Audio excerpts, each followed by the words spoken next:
সুশীল মজুমদারের জীবন ও উত্তরাধিকার। চলচ্চিত্র নির্মাতা, স্বাধীনতা সংগ্রামী এবং ব্যোমকেশ বক্সীর মক্কেলের চেয়েও অনেক বেশি কিছু। Hi everyone, welcome back to my channel Anjana Anjaniya. বন্ধুরা, তোমাদের সকলকে আমার এই ছোট্ট ইউটিউব চ্যানেলে স্বাগত জানাই। তার নাতি সঞ্জয় মিশ্রের একটি নতুন তথ্যচিত্র বাংলা চলচ্চিত্রের একজন পথিকৃৎ, একজন দেশপ্রেমিক এবং একসময়ের এক উজ্জ্বল ব্যক্তিত্বের অসাধারণ যাত্রাকে পুনরুজ্জীবিত করে। অনেকের কাছে 1971 সালে রাজকুমার এবং হেমা মালিনী অভিনীত লাল পাথর ছবিটি একটি ক্লাসিক ছবি, কিন্তু কে এটি পরিচালনা করেছেন সেটা জানা আছে কি? খুব কম লোকই এই উত্তরটি মনে রাখবেন। সেই মানুষটি ছিলেন সুশীল মজুমদার। একসময় পরিচালক প্রমথেশ বড়ুয়া এবং দেবকী বোসের সাথে একই সাথে উল্লেখ করা হয়েছিল, তবে আজ তার নাম জনসাধারণের স্মৃতি থেকে প্রায় মুছে গেছে। সুশীল মজুমদারের নাতি চলচ্চিত্র নির্মাতা সঞ্জয় মিশ্র তার উত্তরাধিকার পুনরুজ্জীবিত করার চেষ্টা করছেন। সুশীল মজুমদার 2023 সালের একটি বিস্তৃত চলচ্চিত্র তালিকা সংকলন করেছেন এবং ইন্দ্রনীল সরকার পরিচালিত Sushil Majumdar the doyen's journey through time নামে তার জীবনের উপর একটি তথ্যচিত্র তৈরি করেছেন।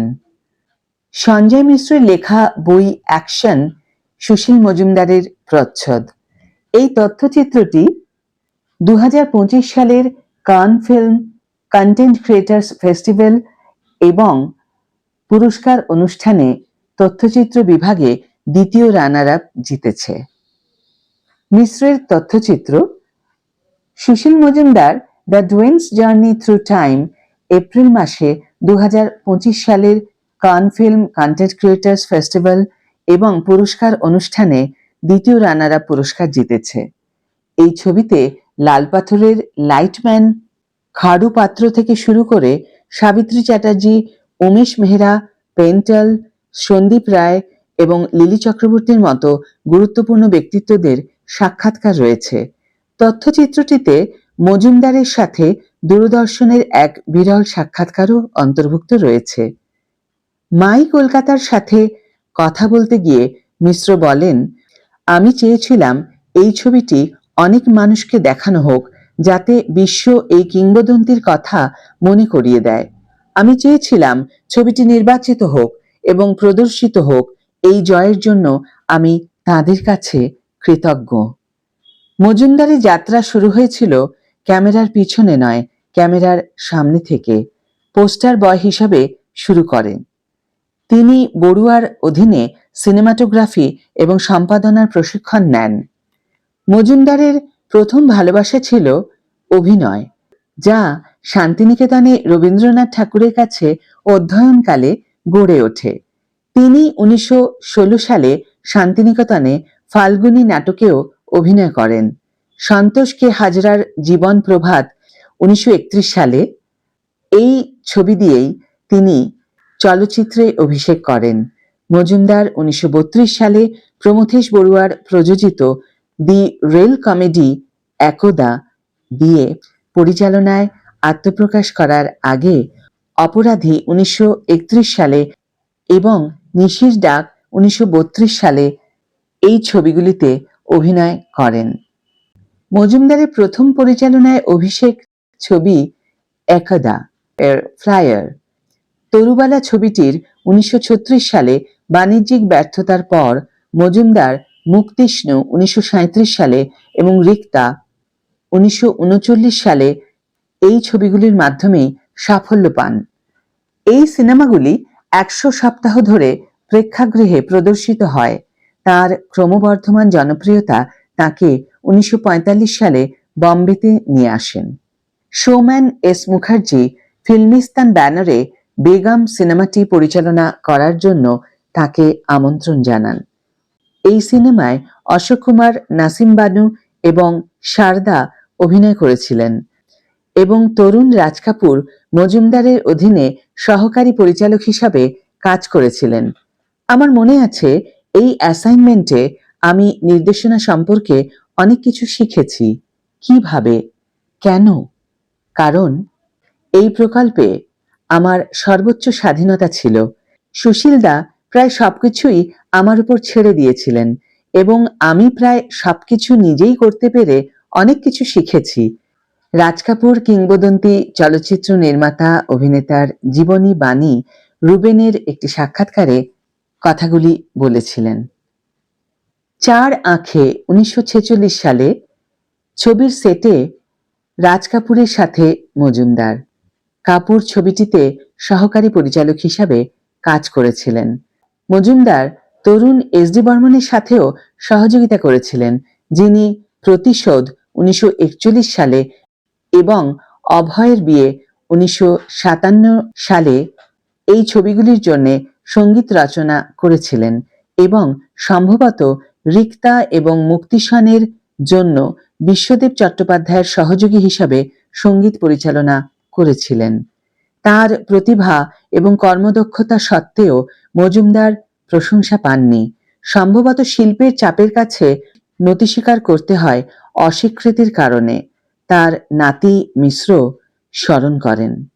তার স্বাধীন চেতনার জন্য পরিচিত মজুমদারকে সহকর্মীরা সম্মান করতেন এবং জীবনের শেষ দিকে 1983 সালে BFJA লাইফটাইম অ্যাচিভমেন্ট অ্যাওয়ার্ড দিয়ে সম্মানিত করা হয়েছিল তাকে।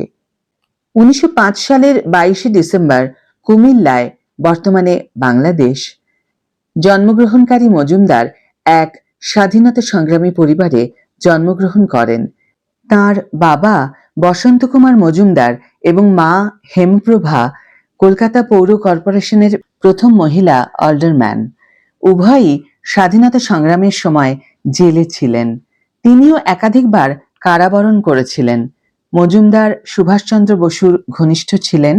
এই পটভূমি তার রাজনৈতিক এবং শৈল্পিক সংবেদনশীলতাকে রূপ দেয়, যা তাকে আইএনএ অভিনেতাদের নিয়ে সিপাহী কা সপনা 1948 সালে এর মতো একটি চলচ্চিত্র নির্মাণের জন্য প্ররোচিত করে। অ্যাকশন সুশীল মজুমদার।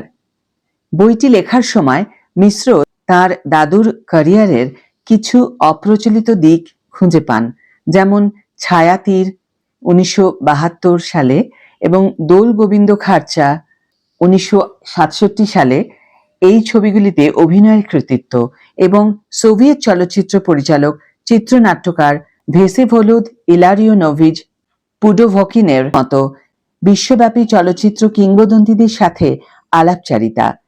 মজুমদার পরিচালক অ্যালফ্রেড হিচককেরও ঘনিষ্ঠ ছিলেন।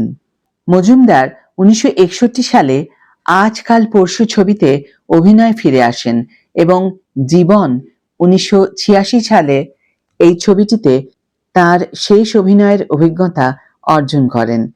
তার সবচেয়ে স্মরণীয় অভিনয়গুলির মধ্যে একটি ছিল সত্যজিৎ রায়ের চিড়িয়াখানা 1967 সালে। এই ছবিতে ব্যোমকেশ বক্সীর মক্কেল নিশানাথ সেনের ভূমিকায়, যেখানে তিনি উত্তম কুমারের সাথে অভিনয় করেছিলেন। মজুমদার নিধিরাম সর্দার 1976 সালে এই ছবিতেও প্রধান প্রতিপক্ষের ভূমিকায় অভিনয় করেছিলেন।